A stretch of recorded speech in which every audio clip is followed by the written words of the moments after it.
Olá, seja bem-vindo à nossa aula do capítulo 4 de Contabilidade Avançada. Hoje é um tema muito importante, que é o tema de combinação de negócios, né? Um tema que é um CPC muito complicado, com muito termo técnico. Veja que no livro nós colocamos até exemplos e soluções de caso para tentar facilitar o entendimento, porque realmente é um CPC que tem mais de 70 páginas, bastante exaustivo. Então vamos tentar dar uma simplificada, uma resumida nessa temática. Primeiro, nós precisamos entender algumas definições básicas para continuar. O que é combinação de negócios? Muita gente confunde, achando que qualquer associação de empresas, esse tipo de coisa, é uma combinação de negócios. Não é bem assim. Combinação de negócio é uma união de empresas, sim, em uma única entidade, tá? Porém, veja que ela diz assim, em que há a transferência do controle, obtenção do controle. Aqui é o ponto-chave. Só pode ser considerada uma combinação de negócios quando há transferência de controle. Ou seja, quem governava era uma empresa, passa a ser outra, ou uma terceira até. E o que é controle? Controle é poder de governar as políticas operacionais financeiras da outra companhia. Entendido esses termos, vamos então verificar como tratar uma combinação de negócios.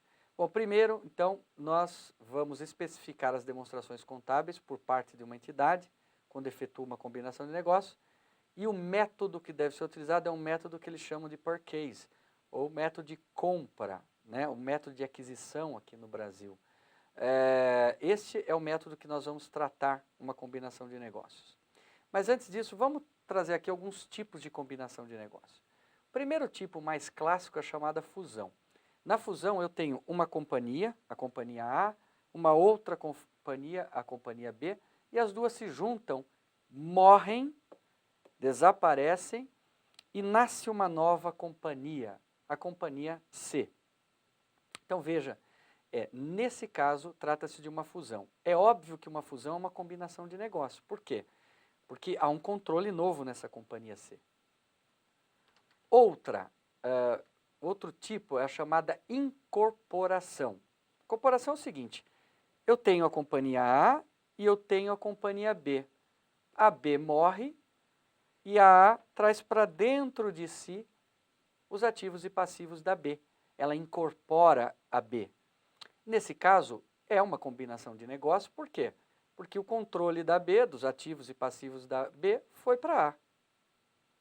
E o terceiro tipo, que é o que nós temos que ter mais atenção, é o chamado aquisição. É quando a empresa A adquire uma parte da B.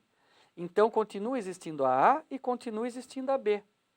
Nesse caso, se não houver transferência de controle, ou seja, se nessa aquisição a A não passar a comandar a empresa B, não é uma combinação de negócio. Então, eu não vou usar essas regras que nós vamos aprender agora. Agora, se houver a A passar a comandar a B, então aí é uma combinação de negócios e você vai aplicar as regras que eu vou mencionar agora. Vamos entender o que é esse tal de método de aquisição? Aqui é o segredo de tudo. Olha só. A empresa, ela possui um conjunto de bens e direitos, não é? E obrigações. Ou seja, ela tem ativos e passivos, e ela tem um patrimônio líquido. Então, a primeira coisa, eu tenho que considerar o patrimônio líquido de uma empresa. Imagina que ela tem um patrimônio de 100. Porém, a empresa, ela tem um valor de mercado. Nem sempre o valor que está na contabilidade reflete o valor de mercado. É o chamado valor justo, fair value, ou valor de mercado mesmo. Bem, vamos imaginar que a nossa empresa no mercado vale 150. E tem uma terceira situação. A terceira situação é o seguinte, essa empresa pode valer 150, mas eu posso pagar muito menos ou muito mais por ela, por uma coisa que só eu sei. Muito menos se ela estiver vendendo, precisando vender, e eu me aproveito disso. E muito mais se eu tiver um interesse que só eu sei qual é. Vamos imaginar que a gente compre por 300. Olha, isso aqui é o chamado aplicar o método de aquisição. A diferença entre o valor de mercado para o valor do PL a gente chama de mais-valia. E a diferença do valor que eu paguei para o valor de mercado é o que eu chamo de goodwill ou ágio por expectativa de rentabilidade futura. Nós vamos ver exemplo para ver como contabilizar isso, porque de fato, assim, entender o conceito é fácil, mas como é que eu contabilizo os ativos e passivos que eu estou trazendo? Passos do método de compra. A primeira coisa que eu tenho que fazer é identificar quem é que comprou quem. Pode parecer fácil, pô, isso é óbvio, quem comprou quem, mas às vezes não é tão simples assim, porque grandes companhias, por exemplo, fazem troca de ações e muitas vezes você não consegue identificar claramente qual empresa comprou qual. Tá? Segundo passo é mensurar claramente o custo da combinação de negócios. Quando a gente falou aqui o valor que eu comprei, nesse valor que eu comprei é o valor que eu paguei efetivamente e todos os custos que eu tenha para transferência de controle, emissão de ações, impostos e tudo mais. E depois, então, eu identifico quem é o comprador, mensuro qual foi o custo total e depois eu tenho que alocar o custo disso em ativos e passivos que vêm da outra entidade que nós adquirimos. Bom, o ponto principal para identificar a entidade que comprou é aquela que passa a ser a controladora. Você pode perguntar qual é a maior empresa, né? Será que, qual a maioria das pessoas que trabalham na nova gestão? São pistas para identificar quem é o adquirente.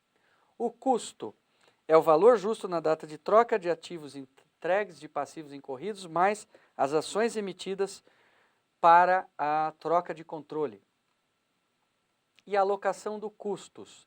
Ativos e passivos serão alocados à entidade adquirente ao seu valor justo, desde que satisfaçam os seguintes critérios. Primeiro, os ativos. Eu tenho que saber se o ativo é um ativo. Às vezes vem um ativo de uma outra empresa que para nós não é mais. Então, ele gera benefício econômico futuro? Então, eu posso reconhecer. Passivos, que serão exigidos. De fato, é um passivo. E ativos intangíveis e passivos contingentes, que seus valores possam ser confiáveis mensuradamente ao valor justo. Tem que seguir os 3 critérios. Então, toda vez que fizer uma combinação de negócio, você tem que fazer uma análise muito aprofundada contábil desses elementos. Alocação de custos para intangíveis. Deverão ser reconhecidos pelo adquirente e atenderem todos os requisitos para ser intangível. Então, é o que eu falei. Se ele não for mais um intangível, na acepção da palavra, você joga para a despesa. Alocação de custos. Um intangível poderá ser identificado como tal se for separável. E aí isso está na nossa videoaula sobre ativo intangível, que é o capítulo 3. E surgir um contrato legal de marcas e tal. Algumas pistas aqui para vocês. Olha só, o goodwill. No caso de goodwill, a diferença entre o custo da combinação de negócios e o valor justo, ela deve ser reconhecida na combinação como goodwill. Não será amortizado esse goodwill, ele será feito teste de impairment todo ano. E não é permitido o reconhecimento de goodwill negativo, ou também chamado de badwill.